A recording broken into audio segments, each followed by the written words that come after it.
Howdy y'all, welcome to Nerd Studio and Merry Christmas. So I'm trying a different camera angle here to get you a look at this rifle. You know, I'm an amateur at this, so forgive me if I bump the camera a bunch because you know, I got a shop light and a couple of tripods. So this is my Smith and Wesson M&P15-22. I've made a couple of videos here about you know, guns and adaptations you can practice with, and this is probably the final in that series. This is a fantastic rifle made by Smith and Wesson. It's the Performance Center version, and you can see it right here. So it has a bull barrel, a fluted bull barrel, and it's finely made. It's a 22 long rifle, and hold on, let me get you a magazine because that's important. Okay, got a magazine out, made a little room for me to work. So here is the magazine, and they're particular to this gun. You can't use like a 22 conversion kit magazine. You need the 15-22. So I've had this gun a couple of years. And the thing, you know, at 50 yards, this gun is laser accurate. If you sight your ARs in it, you know, 50, 75 yards, you can sight this one at that distance and move back and forth between them. It makes great practice. There are a lot of these 22 caliber AR-15 guns. This is the only one that I'm aware of that is actually built and operates exactly like an AR. I think Mossberg has one out that I picked it up, and it's essentially molded plastic around a regular 22. This even has, you know, the magazine wall's a similar size, and let me break it down. I'll show you just how similar it is. So you can see there's nothing in there. The bolt is held open. Nothing in it.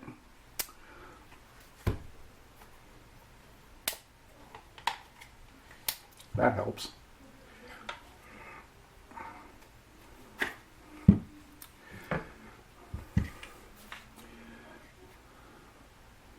Camera focus there.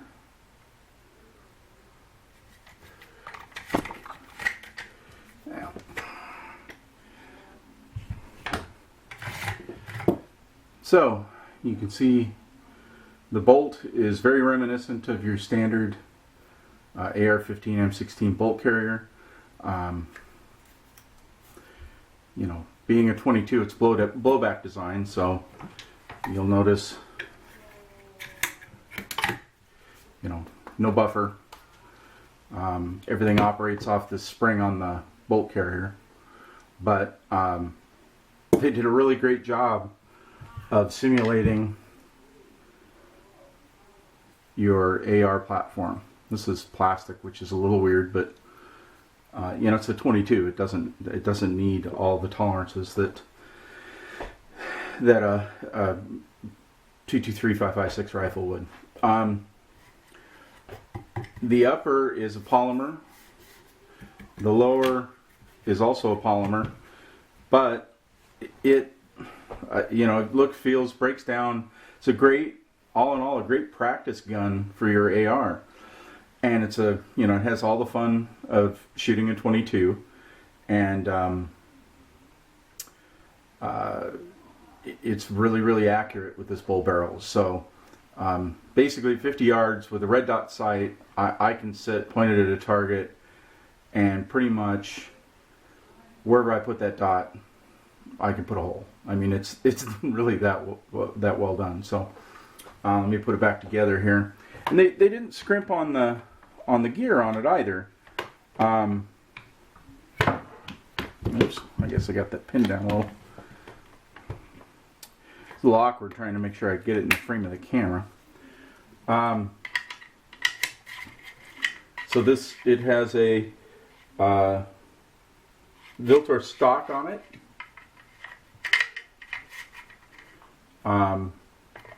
6-point adjustable, feels very much like an adjustable stock AR.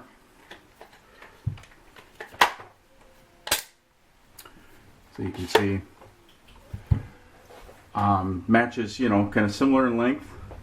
It has a really nice grip that is reminiscent of a Hogue grip. I think it's stamped by Smith and Wesson. I don't know who actually makes it, but it feels great in the hand. The rail comes with really nice padded rail covers. Picatinny running all the way up. I mean, it's absolutely fantastic, and shoots great. So I got this as a practice gun for my regular AR, for my bull barrel AR. And so let me get you that.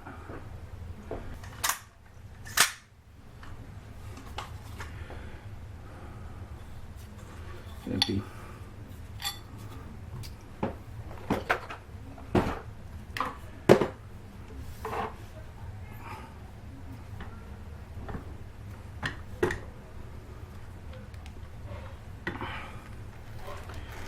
Ooh, timber. So, does that give you a good look? Yeah. So this is my custom built arms upper and my home built lower, Magpul stock. Wow. I actually managed to buy the same grip. I have to look and see who makes this grip. I forget already. It's identical. So now the rifle does feel the same.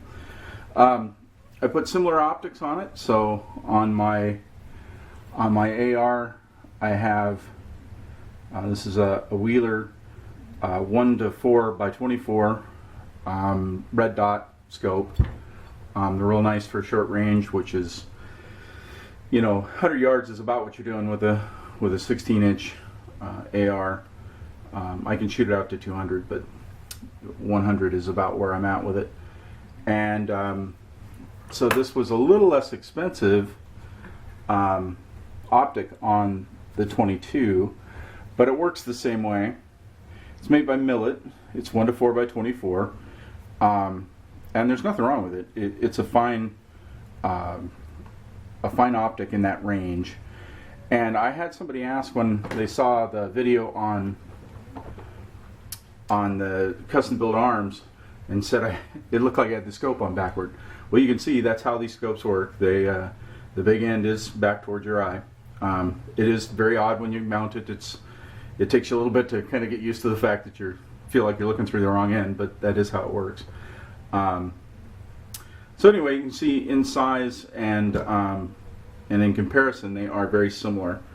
The 22 has the rail up front, but it's minor. The optic feels the same. It makes a great practice option for my 5.56, and it's as fun as any gun is to shoot, and you can go all day with it. So let me put this back, and we'll talk a little bit more about the 22.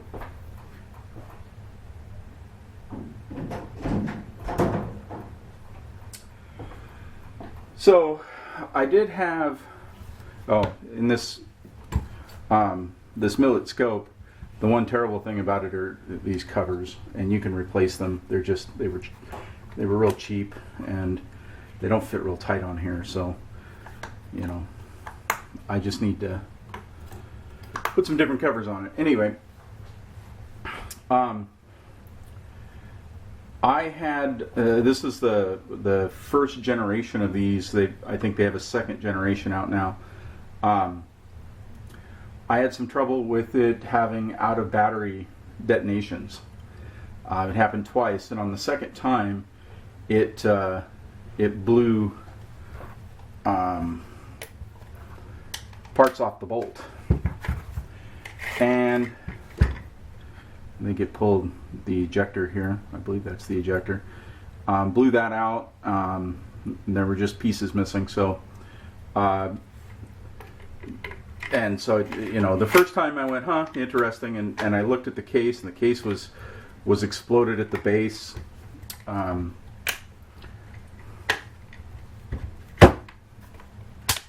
And you know, just gnarly. It threw shrapnel out of the ejector, and you know, wasn't pretty. You know, 22 shells can do crazy things. You know, it's why you wear eye protection, and you got to be prepared. Second time it happened, it caused the gun to no longer be functional, and to stress safety, it happened both times when I was teaching kids how to shoot, and you know, wear your safety glasses. That's all I can say. No injuries, you know, but it was a little scary. So I sent the gun back to Smith and Wesson. I called them up and said, you know, I'm having out of battery detonations. They said, yep. You read the serial number, so yep, send it back. We'll fix it. We'll have it back to you in 2 weeks. And literally, with almost to the day, 2 weeks later, I had it back. And obviously, they had gone through and refurbished the bolt and replaced all of the parts in the lower. All the springs, all the levers, everything was different. And what I've read on the internet, because everything's true on the internet, but what I've read is that it was a known issue with the gun, and they have since in later versions fixed the problem. So if you're buying one off the shelf, I doubt it will be an issue. If you do have one of these and experience out of battery detonations, send it back to Smith and Wesson. They're fantastic. The turnaround was, you know, immediate. They didn't dilly-dally. Didn't take months. 2 weeks, and he had it back in 2 weeks. So that's the story of my Smith and Wesson M&P15-22 Performance Center. The Performance Center was a couple $100 more than the standard version because it has the fluted bull barrel, and I think it might have had a different stock. I don't know. You can look that up online. The bull barrel was the big deal, and accurate, fun to shoot, great practice gun.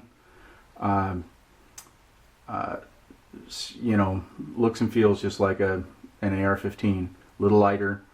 Ultimately, this will be my son's first AR-15. He's 3 right now, so won't be out shooting anytime soon, but this will be his.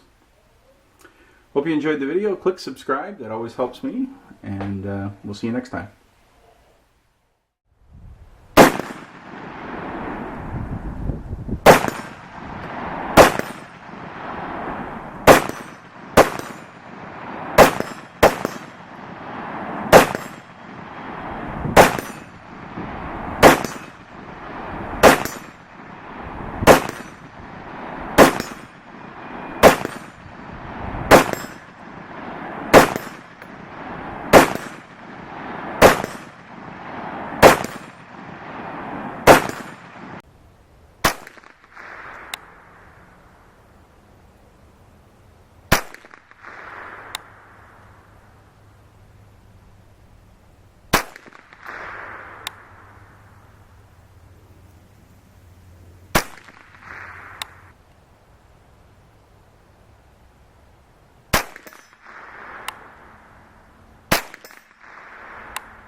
you.